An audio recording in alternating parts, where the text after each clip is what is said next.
Discover the innovative tire cutting machine. See how this efficient equipment transforms waste tires into reusable materials, offering an environmentally friendly solution for recycling and reducing landfill impact.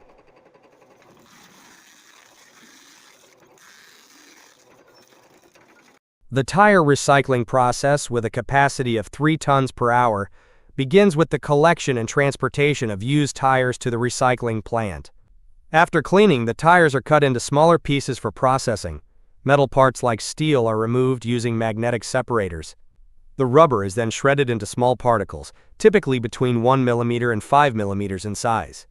The next step involves pyrolysis, where tires are heated at 450 degrees Celsius to 500 degrees Celsius in the absence of oxygen for 4 to 6 hours, producing fuel oil, gas, and carbon black. Emission gases are treated to ensure environmental compliance.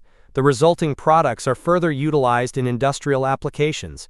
KGN Industries manufactures batch-type pyrolysis plants that convert used tires into fuel oil, carbon black, and combustible gas. The plant operates at a maximum temperature of 450 degrees Celsius, requires 25 horsepower, and has a loading capacity of 10 tons. The process involves heating waste tires in the absence of oxygen, breaking down polymers into valuable products. These products serve as alternative energy sources in various industries. Radberg Tires is one of Europe's largest tire retreading companies, specializing in recycling and dealing with used tires. The company retreads over 200,000 tires annually and keeps more than 300,000 used tires in stock. It is also the leading tire collector in Switzerland.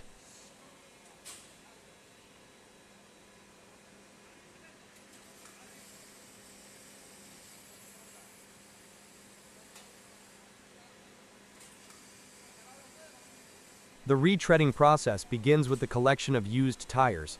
Once collected, the tires are inspected to ensure they are suitable for retreading. The old tread is first ground down to prepare the tire for a new layer.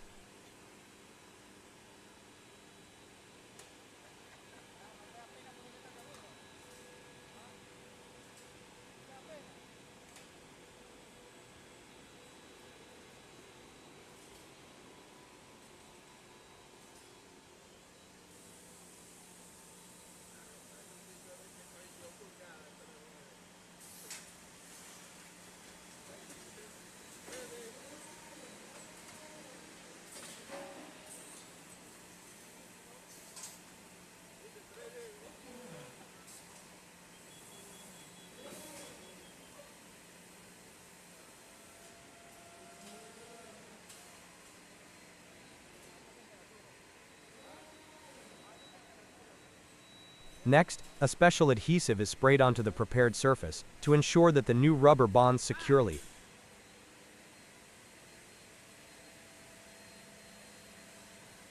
Once the surface is ready, the tire is covered with multiple layers of new rubber. These layers are carefully applied to create a fresh tread pattern. After the new rubber layers are applied, the tire is placed in a molding machine. Heat and pressure are then applied to bond the new tread to the tire, ensuring it has the correct shape and thickness.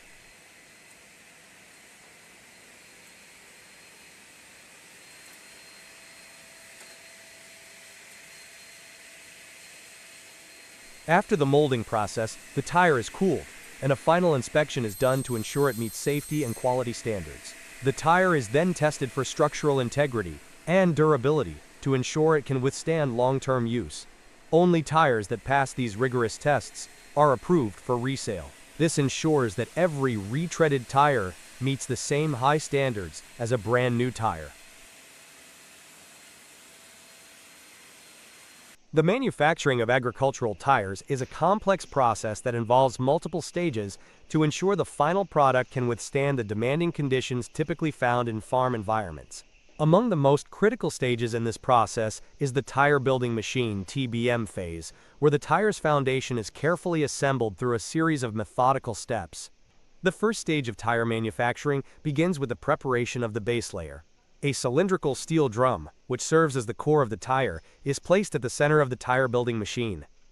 The raw rubber sheets, which are the foundational material of the tire, are then carefully fed onto this rotating drum.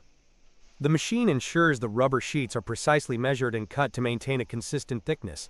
typically ranging between 8 and 12 millimeters. This level of precision is vital to ensuring that the tire's base layer is uniform and robust, as any inconsistencies could compromise the strength of the entire tire. The sheets are wrapped around the rotating drum in several layers. Each layer is applied carefully to create a solid base structure for the tire. The TBM uses advanced technology to control the rotation speed of the drum, ensuring that the rubber sheets are evenly distributed. This is important because any unevenness in the distribution of the rubber can lead to weak spots in the tire, which may eventually result in failure under stress.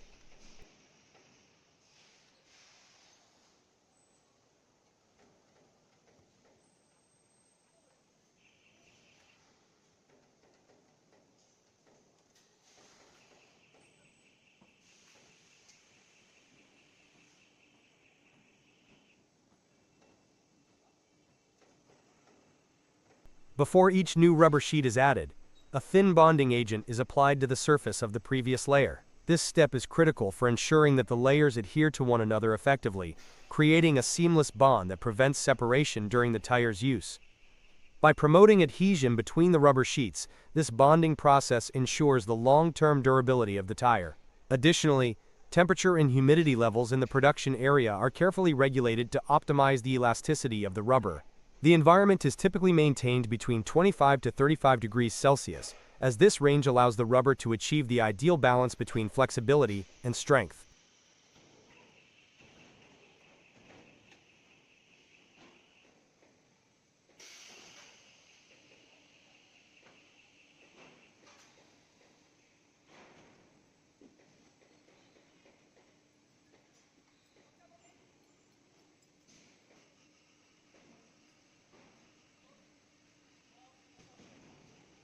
Once the base layer has been completed, the next phase involves adding additional layers of textile reinforced rubber. These fabric layers, which are usually made from polyester or nylon, are designed to provide the tire with added flexibility and strength. The material layers act as reinforcement, ensuring that the tire can withstand the heavy loads and rough conditions often encountered in agricultural settings.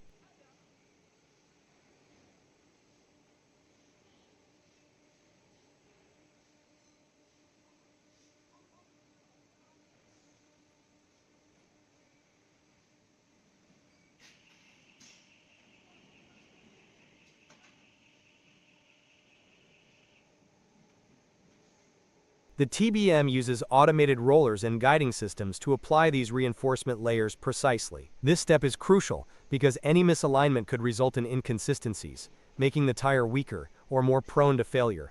The width of the fabric sheets varies depending on the size and specifications of the tire, ranging from 500 to 1,000 millimeters. As the sheets are laid, the TBM applies controlled pressure and tension to ensure that no air pockets are trapped between the layers, which could affect the integrity of the tire.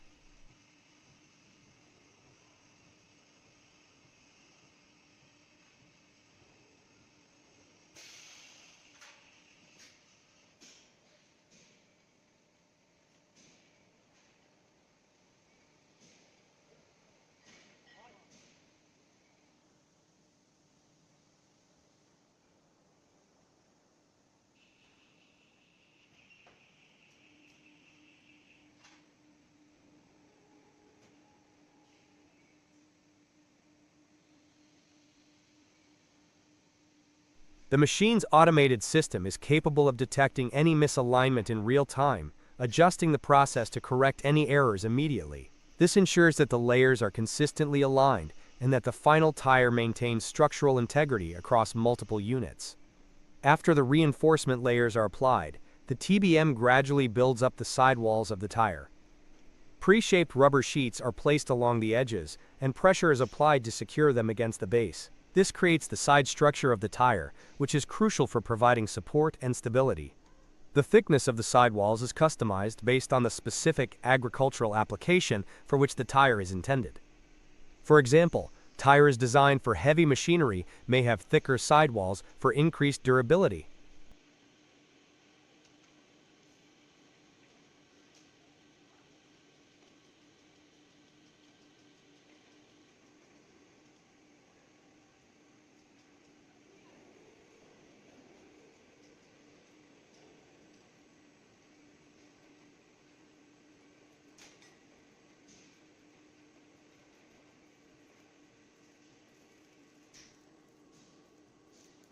The final step of the first stage involves shaping the tire. With all the layers applied, the TBM begins to gradually expand the inner drum to give the tire its intended shape.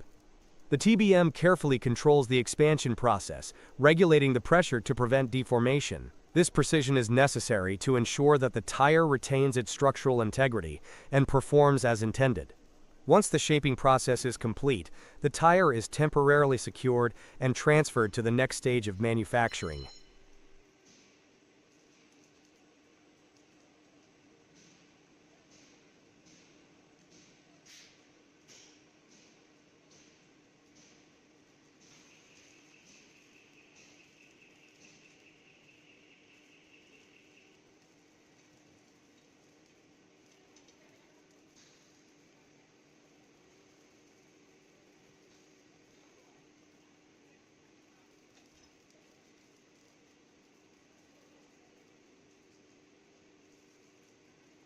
The entire initial assembly process typically takes around 10 to 15 minutes per tire. Throughout this stage, quality inspections are conducted to verify that the rubber layers are properly bonded, the alignment is accurate, and the material meets the necessary industry standards. When it comes to equipping wheel loaders with heavy-duty tires, precision and control are non-negotiable. The installation process at CWS follows a carefully structured approach designed to ensure safety, stability, and operational efficiency.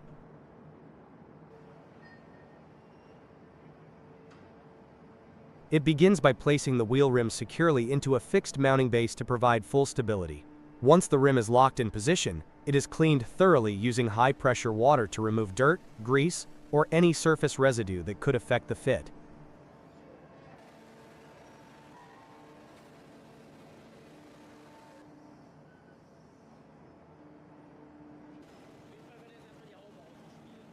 Next, the tire itself is washed just as carefully to eliminate external debris and contaminants. With both components clean and dry, the tire is aligned and mounted onto the rim using a hydraulic tire manipulator. This equipment enables controlled movement and precise positioning.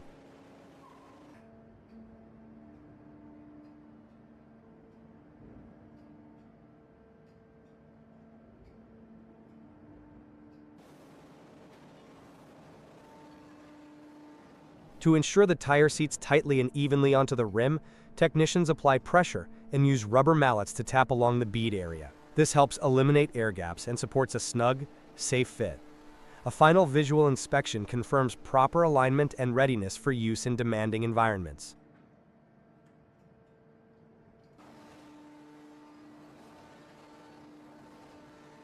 Step inside 1D, where raw steel transforms into the backbone of heavy-duty transport, the semi-trailer axle. Today you'll see all 21 steps, each packed with engineering intent and industrial muscle.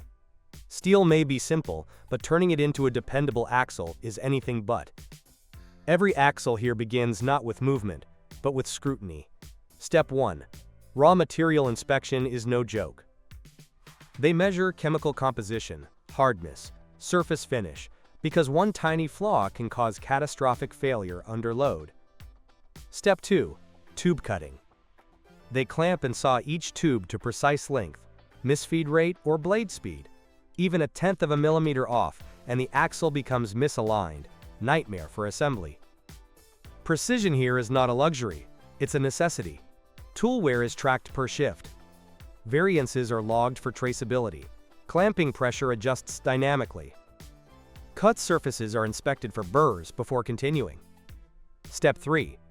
Hot rolling. Heated to that incandescent orange, tubes get fed through massive rolling stands. You can literally hear metal surrendering under thousands of tons. It's hot, loud, and mesmerizing. At 1000 degrees Celsius, steel obeys. This is where brute force meets exact science.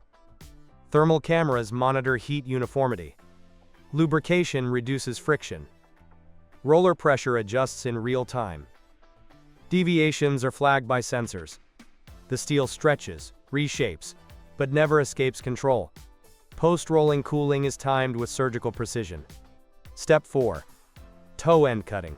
Each axle tube is clamped, and the two ends are precision cut flat. This ensures perfect alignment for bearing and seal installation. CNC saws make the cuts in a single motion. Even a slight angle deviation can cause leaks or misfits downstream. Cut surfaces are then chamfered to eliminate burrs. Flatness, parallelism, and surface finish are digitally checked. If either end is off, even by 0.1 millimeters, it won't pass. Step 5. Square bearing pushing process. This step forms the square bearing, the flat end section that supports bearing seats and brake components. A hydraulic press pushes the tube into a precision die, reshaping it from round to square over a calculated length. Pressure must be distributed evenly to avoid wall thinning. Sensors monitor deformation force in real time. Each tube is cooled and measured for symmetry, depth, and wall integrity. This square profile isn't cosmetic. It anchors the axle's entire braking and rotation system. Step 6. Heat treatment. Medium frequency quenching hardens the core while keeping torsional flexibility. These axles must resist twist, torque, and load without cracking. What looks like chaos is surface science. Cooling speed is tuned. Infrared confirms temp drop. Barcodes track furnace cycles. Quench fluid is sampled daily. Too fast, and it becomes brittle. Too slow, and it stays weak. Surface hardness is verified at multiple points. The axle will hold up to thousands of miles, or it won't leave this line. Step 7. Shot blasting. High-pressure steel grit removes scale and roughens the surface for paint. Blasting is timed to the second. Overblast causes fatigue. Underblast leaves residue. Grit size is matched to condition. Robot-calibrated nozzles. Even blasting is both an art and a calculation. Spent grit is filtered and recycled. The surface may look dull, but it's preparing for decades of weather and wear. Step 8. Straightening. Hydraulic presses flatten any remaining bend. The goal: perfectly straight tubes, no tolerance for waviness when wheels roll miles. Lasers measure alignment. Digital profiling approves or reworks.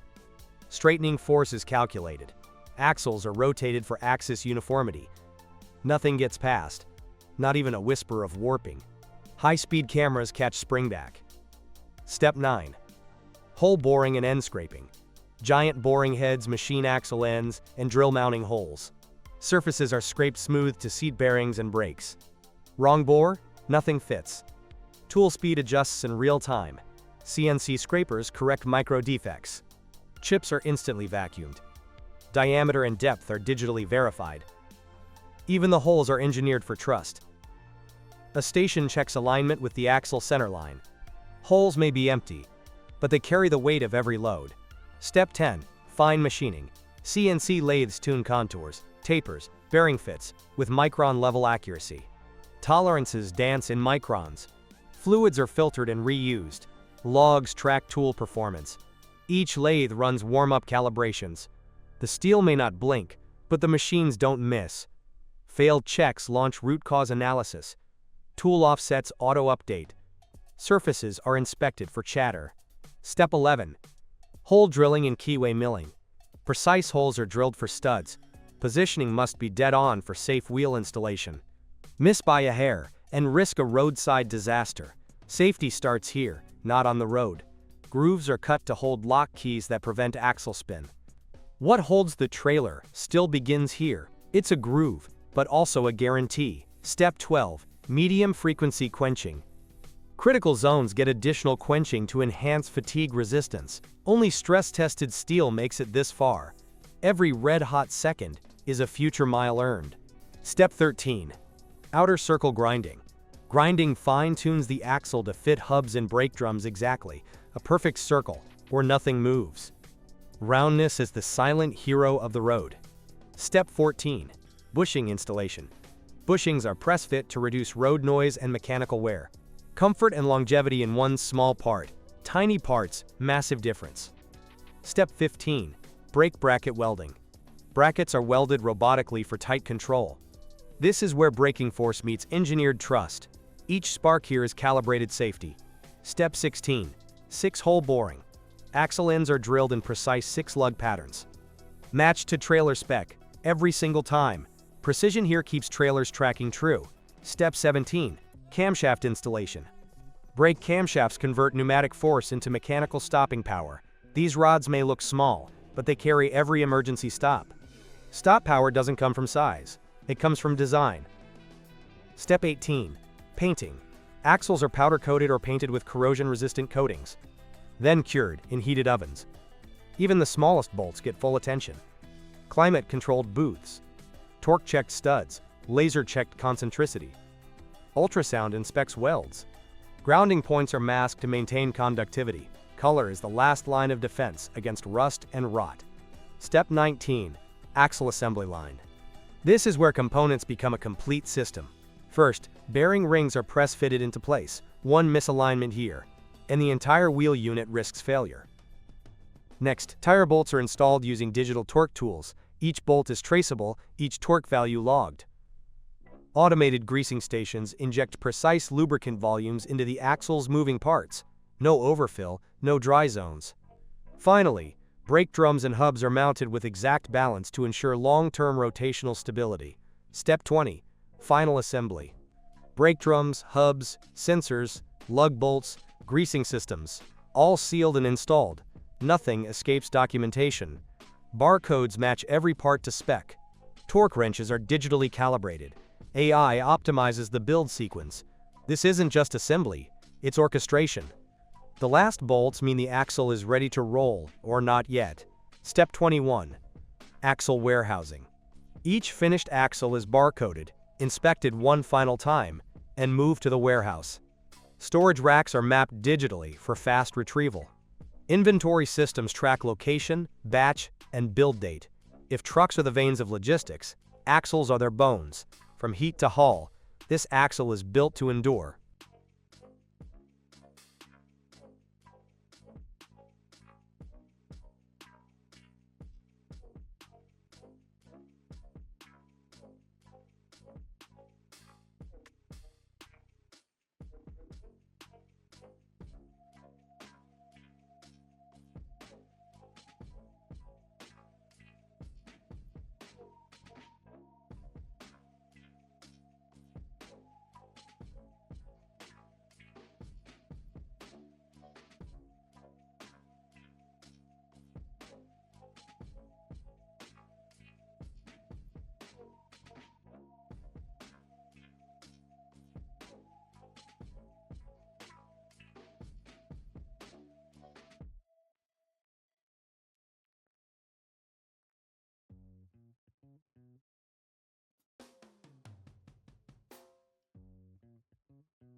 Discover what goes into building a Volvo bus from scratch. Inside Volvo's manufacturing plant in India, the process starts with laser-cut chassis components, precisely welded to form the foundation of the bus. Every joint is measured, checked, and tested. because structural integrity isn't negotiable. From here, powertrain components are installed, including the engine, transmission, and suspension systems, all synchronized for performance and efficiency. The floor panels and sidewalls are mounted with robotic arms and human oversight, balancing automation and craftsmanship. Wiring harnesses are laid out with 100% planning, organized for accessibility and long-term serviceability. Safety sensors, ABS, and brake systems are integrated early in the process. Then comes the roof, complete with air conditioning units and reinforcements for rollover protection. Glass panels are installed using vacuum-assisted tools to prevent stress fractures. Next, the bus undergoes leak tests to ensure watertight sealing under simulated rain conditions. Insulation materials are added to regulate interior temperature and reduce noise. Dashboard and driver interfaces are fitted with diagnostics modules for smarter operation. The paint booth is a marvel on its own. Layers of primer and finish coats are applied in dust-free zones, ensuring each surface is smooth, durable, and gleaming. Final assembly includes seat installation, flooring, windows, and hundreds of electrical checks. Before it leaves the plant, each bus undergoes a rigorous set of inspections and test drives.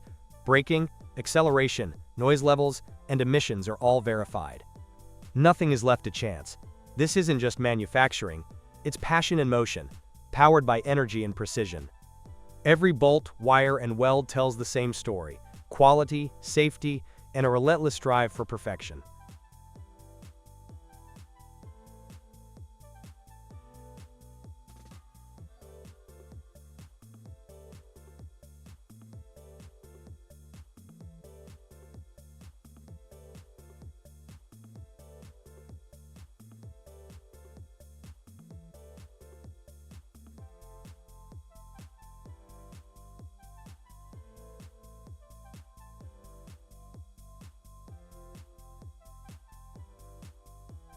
The manufacturing of large aircraft structures, specifically the rear pressure bulkhead, using dry carbon fiber reinforced plastics, CFRP, is a highly automated and complex process. This production method is researched and developed at the Center for Lightweight Production Technology in Augsburg, where innovative automation solutions for composite part manufacturing are explored.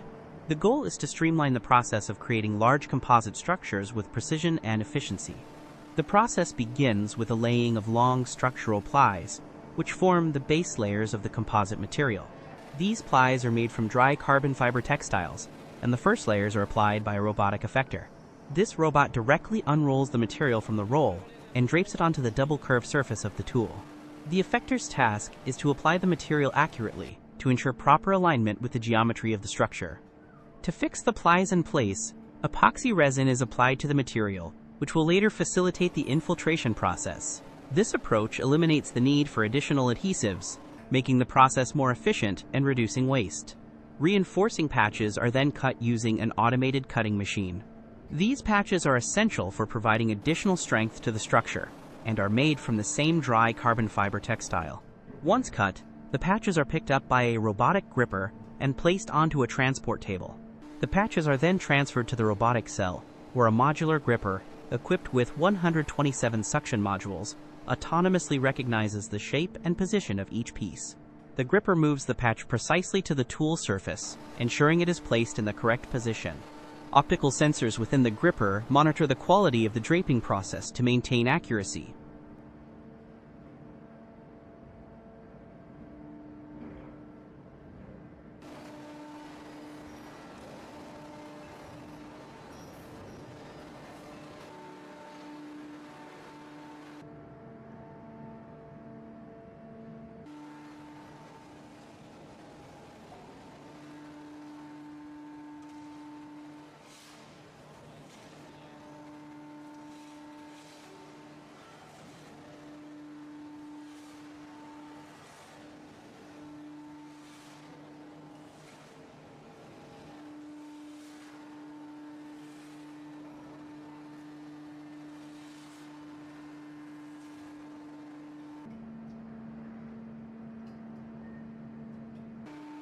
To apply the long structural plies, two robotic arms work in tandem.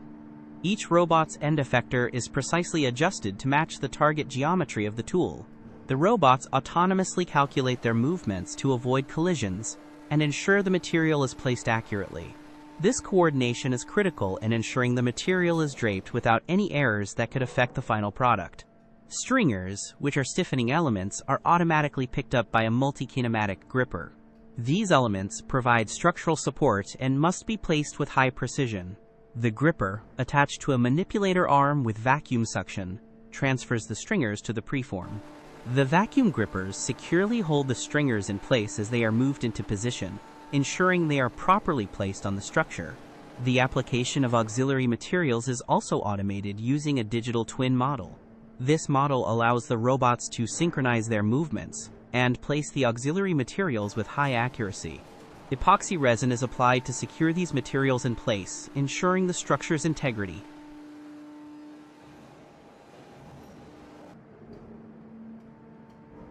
Once the materials are in place, a semi-permeable membrane is used for vacuum bagging.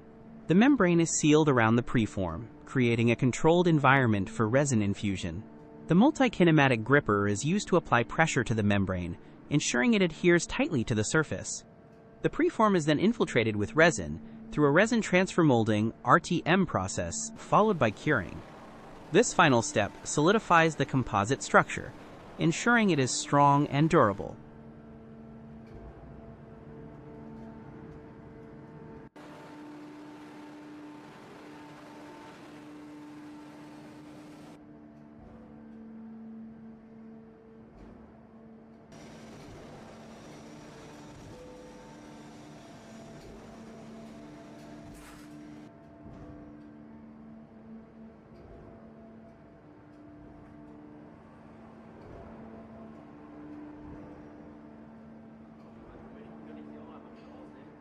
Bitte? Sie möchten, kann ich Sie auch mal mit rausnehmen? Jetzt der Manipulator nämlich nicht da. 3. The GE90 engine, developed by GE Aviation, revolutionized jet engine technology with its use of composite carbon fiber fan blades, reducing weight and increasing fuel efficiency.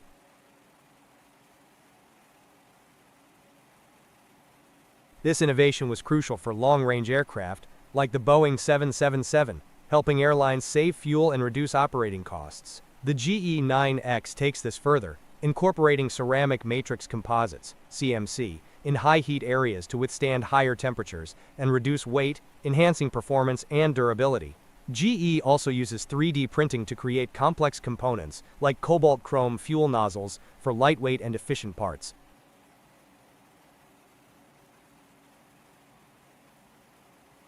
These advancements solidify the GE90 and GE9X as key engines in aviation's future, showcasing GE's ongoing commitment to efficiency, sustainability, and innovation in jet engine design. As these technologies evolve, GE continues to push the boundaries of what's possible in aviation engineering. What does it take to build a jumbo jet engine? At Rolls-Royce, engine health monitoring never sleeps. A dedicated team tracks up to 10,000 engines 24/7, analyzing over 1.5 million readings daily. If something seems off, alerts are triggered before problems escalate. On the factory floor, time is everything. When a part is delayed, technicians improvise, assembling modules out of order to keep production moving. At the fan case factory, massive components up to 118 inches in diameter are crafted with surgical precision. It's the kind of work where even millimeters matter, and mistakes are simply not an option. Apprentices stand shoulder to shoulder with veterans, learning the art of engineering through real-world builds. Final inspections are no joke. Engineers scope every internal surface before an engine is cleared for takeoff. When the Trent engine finally lifts off aboard a Dreamliner, it's not just technology, it's legacy, teamwork, and a glimpse at the future of aviation.